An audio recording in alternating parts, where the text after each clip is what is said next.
সরকারে দো আলম মুহাম্মদুর রাসূলুল্লাহ সাল্লাল্লাহু আলাইহি ওয়াসাল্লামকে ভালোবাসার প্রথম এবং সর্বপ্রধান কারণ হইল আল্লাহ পাক রব্বুল আলামিন তাকে সবচেয়ে বেশি ভালোবেসেছেন। এই জন্য আমি মুমিন হিসাবে আমারও সবচেয়ে বেশি ভালোবাসা, এটা ইমানি দায়িত্ব, সবচেয়ে ভালোবাসতে হবে। আল্লাহর হাবিব বলেন, লা ইউমিনু আহাদুকুম হাত্তা আকুনা আহাব্বা ইলাইহি মিন ওয়ালিদিহি ওয়া ওয়ালাদিহি ওয়ান নাসি আজমাইন। বলে যতক্ষণ পর্যন্ত মানুষ তার মা বাবা ছেলে সন্তান এমনকি নিজের জীবনের চাইতে আমি রাসূলকে বেশি ভালো না বাসবে, ততক্ষণ পর্যন্ত ওই ব্যক্তি পরিপূর্ণ মুমিন হইতে পারবে না। ইমানি দায়িত্ব ভালোবাসা। আল্লাহ পাক রব্বুল আলামিন তার হাবিবকে কতটুকু ভালোবেসেছেন, বলে আল্লাহ পাক রব্বুল আলামিন যুগে যুগে অসংখ্য নবী রাসূলগণ প্রেরণ করেছেন। বলে ওই নবীদের সাথে যখন কথোপকথন করেছেন তখন সরাসরি তাদের নাম বলে কথোপকথন করেছেন। কিন্তু আল্লাহর হাবিবের সাথে যখন কথোপকথন করেছেন আল্লাহ পাক রব্বুল আলামিন সরাসরি নাম বলেন নাই। আল্লাহ পাক রব্বুল আলামিন তার গুণ সংবলিত শব্দ দিয়ে তাকে সম্বোধন করেছেন। আল্লাহ পাক রব্বুল আলামিন নবীদের নাম ধরে ডাকছেন। কোরআনের মধ্যে আছে আল্লাহ পাক রব্বুল আলামিন বিভিন্ন সময় যখন নবীদের সাথে কথোপকথন করতেন তখন তাদের নাম ধরে ডাকতেন। যেমন ইয়া আদামু, ইয়া নূহ, ইয়া ইব্রাহিম, ইয়া দাউদ, ইয়া ঈসা, ইয়া মূসা।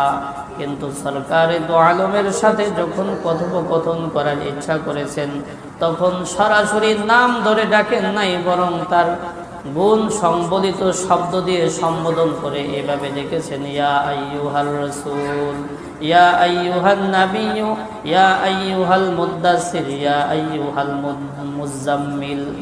বিভিন্ন গুণ সংবলিত শব্দ দিয়ে সম্বোধন করেছে। আল্লাহ পাক রব্বুল আলামিন কোরআনের মধ্যে এই কথাই বলেছেন, লা তাজআলু দুআআর রাসূলি বাইনাকুম কাদুআই বাযিকুম বাযা, লা তাজআলু দুআআর রাসূলি বাইনাকুম কাদুআই বাযিকুম বাযা। আল্লাহ পাক রব্বুল আলামিন মানুষদিগকে বলেন, তোমরা নিজেদেরকে একে অপরকে যেইভাবে তোমরা ডাকাডাকি করো আল্লাহর হাবিবকে তোমরা ওইভাবে ডাকাডাকি করো না। অর্থাৎ তোমরা যখন পরস্পরে কথা বলো তখন তোমরা যেইভাবে নাম ধরে ধরে ডাকো, আল্লাহর হাবিবের সাথে যখন তোমরা কথোপকথন করবা তখন সরাসরি তার নাম ধরে ডেকো না। তার যে গুণ সংবলিত বিভিন্ন শব্দ আছে ওইগুলো বলে ডাকো। সাহাবায়ে কেরামরা এটাই করতো। ইয়া রাসূলুল্লাহ, ইয়া হাবিবাল্লাহ, ইয়া নবিয়াল্লাহ, বিভিন্ন গুণ সংবলিত শব্দ দিয়ে সম্বোধন করতেন, সরাসরি নাম বলে ডাকতেন। আল্লাহ পাক রব্বুল আলামিন তার বন্ধু তার হাবিবকে কতটুকু ভালোবেসেছেন, বলে আল্লাহ পাক রব্বুল আলামিন যত নবী রাসূল আল্লাহ পাকে দুনিয়াতে প্রেরণ করেছেন, বলে প্রত্যেক নবীর জাতিরা তার কওমরা বিভিন্ন ভাষায় কটাক্ষ করে তাদেরকে কথা বলেছেন, আমাদের নবীকেও বলেছেন। কিন্তু যখনই কোনো নবীদেরকে কটাক্ষ করে ব্যঙ্গ করে কোনো কথা বলেছেন ওই নবীর জবান দিয়ে ওইটাকে প্রতিহত করেছেন। কিন্তু আমাদের নবীকে যখন কটাক্ষ করে কেউ কোনো কথা বলেছেন তখন এটা নবীর জবান দিয়ে উত্তর না দিয়ে সরাসরি আল্লাহ তাআলা উত্তর দিয়েছেন। হযরতে হুদ আলাইহিস সালাতু ওয়াস সালামকে যখন তার কওমেরা তার জাতিরা যখন তাকে নির্বোধ বলে সম্বোধন করলো তখন হুদ আলাইহিস সালাতু ওয়াস সালাম নিজেই বললেন, ক্বালা ইয়া কওমি লাইসা বি সাফাহাতুন, হে আমার সম্প্রদায় তোমরা আমাকে নির্বোধ বলেছো, আমি নির্বোধ নই, আমি অজ্ঞ নই। হযরতে নূহ আলাইহিস সালাতু ওয়াস সালামকে তার কওমেরা পথভ্রষ্ট যখন বলেছে হযরতে নূহ আলাইহিস সালাতু ওয়াস সালাম সজবানে এটার প্রতিবাদ করেছেন। হযরত নূহ আলাইহিস সালাতু ওয়াস সালাম বলেছেন, ইয়া কওমি লাইসা বি দালালাতুন, হে আমার সম্প্রদায়, আমি পথভ্রষ্ট নই। কিন্তু আল্লাহর হাবিব সরকারে দো আলমকে যখন কটাক্ষ করে বিভিন্ন মানুষ পাগল বলেছে, উম্মাদ বলেছে, আল্লাহর হাবিব সরাসরি এটার প্রতিবাদ করে নাই। আল্লাহ পাক তার বন্ধুকে মহাব্বত করে আল্লাহ পাক নিজেই এটার প্রতিবাদ করেছেন। আল্লাহ পাক রব্বুল আলামিন বলেছেন, ওমা সাহিবুকুম বিমাজনুন, তোমাদের সঙ্গী, তোমাদের সাথী, তোমাদের ভাই, যাকে তোমরা পাগল বলছো, তিনি পাগল নন। মা আনতা বিনিআমাতি রাব্বিকা বিমাজনুন। আল্লাহর হাবিবের প্রশংসা করতে গিয়ে বলেন যে আল্লাহ পাকের অনুগ্রহে আপনি উম্মত নন, আপনি পাগল নন। ওয়া ইন্নাকা লাআলা খুলুকিন আযীম, আপনি হলেন মহান চরিত্রের অধিকারী, মহান চরিত্রের অধিকারী। তো আল্লাহ পাক কতটা মহব্বত করেছেন, বলে আল্লাহ পাক রব্বুল আলামিন তার নবীকে কতটা মহব্বত করেছেন। বলে আল্লাহর হাবিবকে যদি কেউ অনুসরণ করে তাহলে আল্লাহ পাককে অনুসরণ করা হয়ে যায়।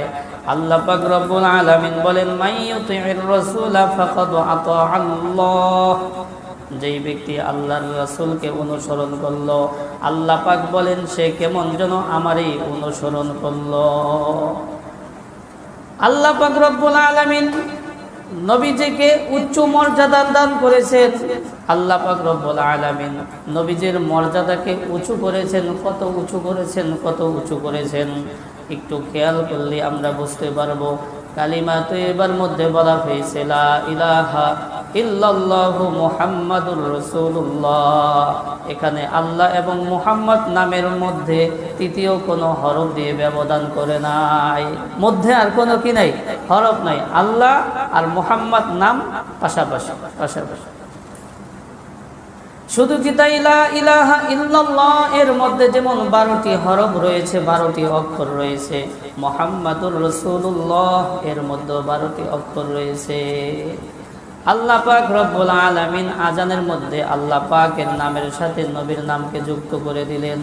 বলে নামাজের মধ্যে নবীজির নাম নেওয়াকে, নামাজের মধ্যে নবীজির নাম নেওয়াকে আবশ্যক করে দিলেন। বলে পূর্ব থেকে পশ্চিম, উত্তর থেকে দক্ষিণ যত মানুষ নামাজ পড়বে নবীকে স্মরণ করবে, নবীর অনুসরণ করবে। নবীকে আল্লাহ পাক এত মর্যাদা দান করেছেন, এত মুহাব্বত করেছেন। আল্লাহ পাক নবীকে পুরা কুল কায়নাতের জন্য রহমত স্বরূপ প্রেরণ করেছে। আল্লাহ পাক বলেন, ওমা আরসালনাকা ইল্লা রাহমাতাল লিল আলামিন। আল্লাহ পাক রব্বুল আলামিন নবীজিকে রহমত স্বরূপ প্রেরণ করেছেন।